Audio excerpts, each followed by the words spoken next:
या देवी सर्वभूतेषु मां कूष्माण्डारूपेण संस्थिता नमस्तस्यै नमस्तस्यै नमस्तस्यै नमो नमः। नवरात्रि के चौथे दिन हम माता के कूष्माण्डा स्वरूप की पूजा करते हैं। देवी कूष्माण्डा इस संपूर्ण जगत की अधिष्ठात्री है। यह वही देवी है जिनके उदर से इस संपूर्ण ब्रह्मांड का जन्म हुआ था। पुराणों के अनुसार जब यह पूरा ब्रह्मांड अंधेरे से भरे शून्य से ज्यादा कुछ नहीं था, इस दुनिया का कहीं कोई संकेत नहीं था, तब एक दिव्य प्रकाश की किरण उत्पन्न होती है जो हर जगह फैलती है, शून्य के हर कोने को रोशन करती है। और अचानक इस किरण ने एक निश्चित आकार लेना शुरू कर दिया और अंत में एक दिव्य महिला की तरह दिखने लगी, जो कोई और नहीं बल्कि स्वयं माता कूष्माण्डा थी। माँ कूष्माण्डा के उदर से ही इस संपूर्ण ब्रह्मांड का जन्म हुआ है। उन्होंने अपनी एक मूक मुस्कान से पूरे ब्रह्मांड को प्रकाश और जीवन दिया। पृथ्वी, ग्रह, सूर्य, तारे और आकाश गंगाएं, इन सभी को अस्तित्व में लाया। लेकिन जीवन को बनाए रखने के लिए इस दुनिया को सूर्य देव की जरूरत थी। इसलिए देवी ने स्वयं को सूर्य के बीच में केंद्रित किया और जीवन के लिए आवश्यक ऊर्जा और प्रकाश का कारण बनी। सूर्य जो इस पूरी दुनिया को जीवन देता है, देवी कूष्माण्डा स्वयं उस सूर्य की शक्ति है और सभी ऊर्जाओं का स्रोत है। माता के इस स्वरूप की पूजा करने से हमें रोगों, शोकों और अज्ञानता के अंधकार से मुक्ति मिलती है। अब शुरू करते हैं श्री दुर्गा सप्तशती का 5वां अध्याय। परंतु उससे पहले माँ कूष्माण्डा का ध्यान मंत्र। सुरा संपूर्ण कलशम रुधिरा प्लुत में विजय दधाना महत्य पद्माभ्याम कूष्माण्डा शुभदाक्ति में। बोलो कूष्माण्डा माता की जय। महर्षि मेधा ने कहा, पूर्व काल में शुंभ और निशुंभ नामक असुरों ने अपने बल से त्रिलोकी का राज्य और यज्ञों के भाग छीन लिए और वह दोनों इसी प्रकार सूर्य, चंद्रमा, धर्मराज और वरुण के अधिकार भी छीनकर स्वयं ही उनका उपयोग करने लगे। वायु और अग्नि का कार्य भी वही करने लगे और इसके पश्चात उन्होंने जिन देवताओं का राज्य छीना था उन सबको अपने अपने स्थान से निकाल दिया। इस तरह से अधिकार छीने हुए और दैत्यों के द्वारा निकाले हुए वे सभी देवता अपराजिता देवी का स्मरण करने लगे। उन्होंने सोचा, देवी ने हमको वर दिया था कि मैं तुम्हारी संपूर्ण विपत्तियों को नष्ट करके तुम्हारी रक्षा करूंगी। ऐसा विचार कर वे सभी देवता हिमालय पर गए और भगवती विष्णु माया की स्तुति करने लगे। देवताओं ने कहा, देवी को नमस्कार है, शिव को नमस्कार है, प्रकृति और भद्रा को नमस्कार है।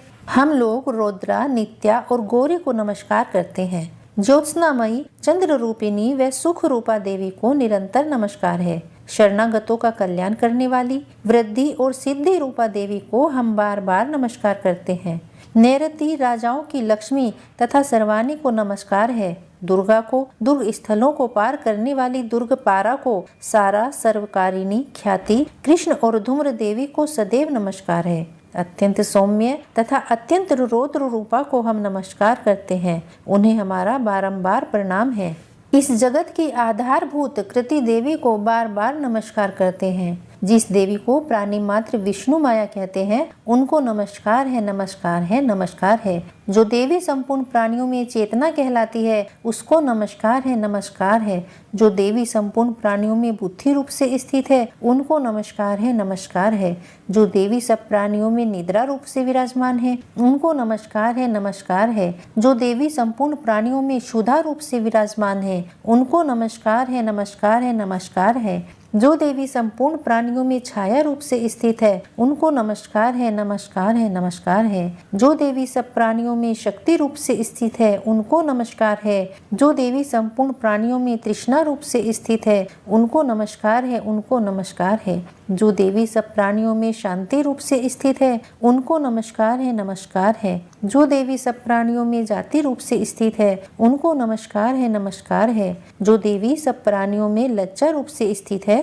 उनको नमस्कार है, नमस्कार है। जो देवी सब प्राणियों में शांति रूप से स्थित है उनको नमस्कार है, नमस्कार है। जो देवी संपूर्ण प्राणियों में श्रद्धा रूप से स्थित है उनको नमस्कार है, नमस्कार है।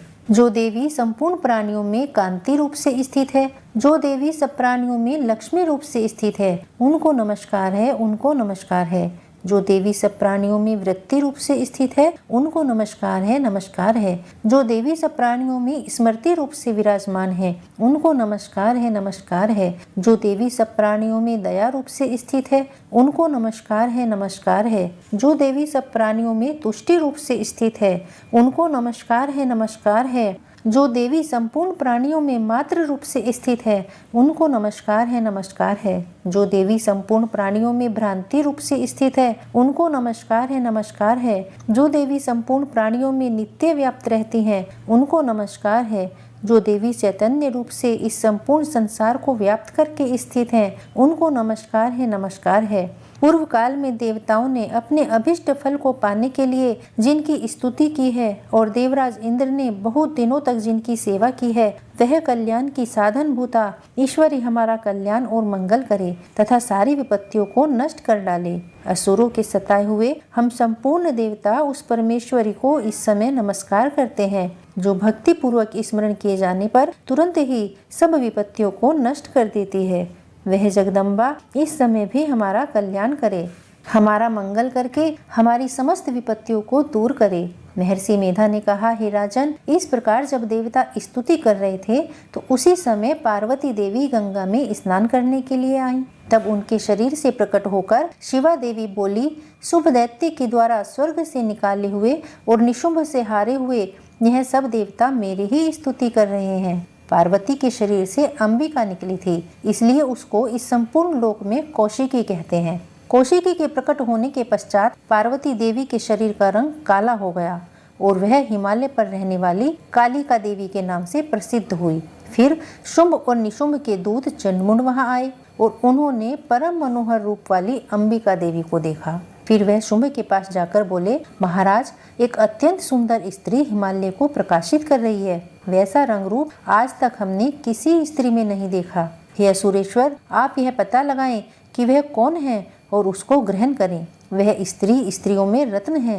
वह अपनी कांति से 10 दिशाओं को प्रकाशित करती हुई वहां स्थित है, इसलिए आपको उसका देखना उचित है। हे प्रभु, तीनों लोकों के हाथी, घोड़े और मणि जितने भी रत्न हैं, वह सब इस समय आपके पास शोभायमान है। हाथियों में रत्न रूप एरावत हाथी और उच्च श्रवा नामक घोड़ा जो आप इंद्र से ले आए हैं, हंसों द्वारा जुता हुआ विमान जो ब्रह्मा जी के पास था वह भी अब आपके पास है, और यह महापद्य नामक खजाना आपने कुबेर से छीना है। समुद्र ने आपको सदा खिले हुए फूलों की माला दी है। वरुण का कंचन की वर्षा करने वाला छत्र भी आपके पास है। रथों में श्रेष्ठ प्रजापति का रथ भी आपके पास है। हे दैत्येंद्र, मृत्यु से उत्क्रांतिदा नामक शक्ति भी आपने छीन ली है, और वरण का पास भी आपके भ्राता निशुंभ के पास ही है, और समुद्र में पैदा होने वाले सभी प्रकार के रत्न भी आपके भ्राता निशुंभ के अधिकार में हैं, और जो अग्नि में न जल सके ऐसे 2 वस्त्र भी अग्निदेव ने आपको दिए हैं। हे दैत्यराज, इस प्रकार सारी रत्न रूपी वस्तुएं आप संग्रह कर चुके हैं, तो फिर यह कल्याणमयी स्त्रियों में रत्न रूप अनुपम स्त्री आप क्यों ग्रहण नहीं करते? महर्षि मेधा बोले, चंडमुंड का यह वचन सुनकर शुंभ ने विचार किया कि सुग्रीव को अपना दूत बनाकर देवी के पास भेजा जाए। सबसे पहले उसने उसे सब कुछ समझा दिया और कहा कि वहां जाकर तुम उसको अच्छी तरह से समझाना और ऐसा उपाय करना जिससे वह प्रसन्न होकर तुरंत मेरे पास चली आए। भली प्रकार समझा कर कहना। दूत सुग्रीव पर्वत के उस रमणीय भाग में पहुंचा जहाँ देवी रहती थी। दूत ने देवी से कहा, हे देवी, दैत्यों का राजा शुंभ जो इस समय तीनों लोकों का स्वामी है, मैं उसका दूत हूँ और यहाँ तुम्हारे पास आया हूँ। संपूर्ण देवता एक स्वर से उसकी आज्ञा मानते हैं। अब उसने जो कहला भेजा है वह सुनो।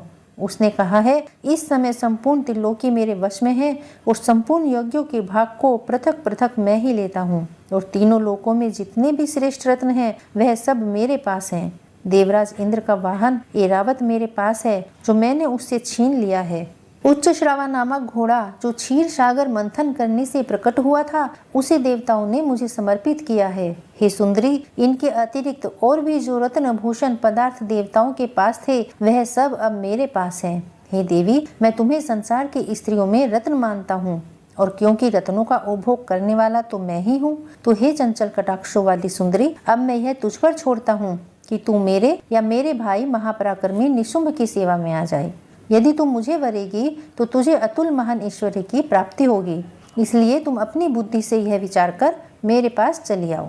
महर्षि मेधा ने कहा, दूत के ऐसा कहने पर संपूर्ण जगत का कल्याण करने वाली भगवती दुर्गा मन ही मन मुस्कुराई और कहने लगी, हे दूत, तू जो कुछ कह रहा है वह सत्य है और इसमें किंचित मात्र भी झूठ नहीं है। शुंभ इस समय तीनों लोकों का स्वामी है और निशुंभ भी उसी की तरह पराक्रमी है, किंतु इसके संबंध में मैं जो प्रतिज्ञा कर चुकी हूँ उसे मैं कैसे झुठला सकती हूँ। अतः तू मैंने जो प्रतिज्ञा की है उसे सुन। जो मुझे युद्ध में जीत लेगा और मेरे अभिमान को खंडित करेगा तथा बल में मेरे समान होगा, वही मेरा स्वामी होगा। इसलिए शुंभ अथवा महापराक्रमी निशुंभ यहाँ आए और युद्ध में जीतकर मुझसे विवाह कर ले। भला इसमें देर करने की क्या आवश्यकता है। दूत ने कहा, हे देवी, तुम अभिमान से भरी हुई हो, मेरे सामने तुम ऐसी बातें न करो। इस त्रिलोकी में मुझे ऐसा कोई दिखाई नहीं देता जो शुंभ और निशुंभ के सामने ठहर सके। हे देवी, जब अन्य सभी देवताओं में से कोई भी शुंभ और निशुंभ के सामने युद्ध में नहीं ठहर सकता, तो फिर तुम जैसी स्त्री उसके सामने रणभूमि में क्या ठहरेगी। जिन शुंभ आदि असुरों के सामने इंद्र आदि देवता नहीं ठहर सके, तो तुम अकेली स्त्री उसके सामने क्या करोगी। अतः तुम मेरा कहना मानकर उसके पास चलो, नहीं तो जब वह तुम्हें केस पकड़कर घसीटते हुए यहाँ से ले जाएगा तो तुम्हारा गौरव नष्ट हो जाएगा। इसलिए मेरी बात मान लो। देवी ने कहा, जो कुछ तुमने कहा ठीक है। शुंभ और निशुंभ बड़े बलवान हैं, लेकिन मैं क्या कर सकती हूँ, क्योंकि मैं तो बिना विचारे प्रतिज्ञा कर चुकी हूँ। इसलिए तुम जाओ और मैंने जो कुछ कहा है वह सब आदर पूर्वक असुरेंद्र से कह दो। इसके पश्चात जो वह उचित समझे सो करे। महर्षि मेधा ने कहा, देवी की बात सुनकर दूत क्रोध में भरा हुआ वहां से असुरेंद्र के पास पहुंचा और सारा वृत्तांत उसे कह सुनाया। दूत की बात सुनकर असुरेंद्र के क्रोध का पारावार न रहा और उसने अपने सेनापति धूम्रलोचन से कहा, धूम्रलोचन, तुम अपनी सेना सहित शीघ्र वहां जाओ और उस दुष्टा के केशों को पकड़कर उसे घसीटते हुए यहाँ ले आओ। यदि उसकी रक्षा के लिए कोई दूसरा खड़ा हो, चाहे वे देवता, यक्ष अथवा गंधर्व ही क्यों न हो, उसको अवश्य मार डालना। महर्षि मेधा ने कहा, शुंभ के इस प्रकार आज्ञा देने पर धूम्रलोचन 60,000 राक्षसों की सेना को साथ लेकर वहां पहुंचा और देवी को देखकर ललकार कर कहने लगा, अरे तू अभी मेरे साथ शुंभ और निशुंभ के पास चल।